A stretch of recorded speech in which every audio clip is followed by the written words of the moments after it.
Welcome back to our channel. In today's video, we will guide you through the steps to automatically create restore points in Windows 10. Creating restore points is essential to ensure the safety of your system and protect your data. Let's get started. To begin, open the Start menu by clicking on the Windows icon located in the bottom left corner of your screen. Next, in the search bar, type Create a Restore Point and click on the top result.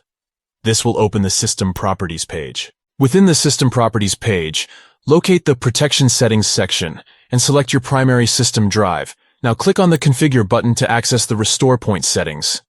In the Restore Point settings window, select the Turn on System Protection option. This will enable automatic creation of restore points. Once you've selected the option, click on the Apply button to save the changes. To finalize the process, click on the OK button. And there you have it. You've successfully set up automatic restore point creation in Windows 10. Now your system will regularly create restore points, providing you with a safety net in case of any system issues. Thank you for watching our video. We hope this tutorial was helpful to you. If you have any questions or need further assistance, please feel free to leave a comment below. Don't forget to like this video and subscribe to our channel for more useful tutorials. Until next time, take care.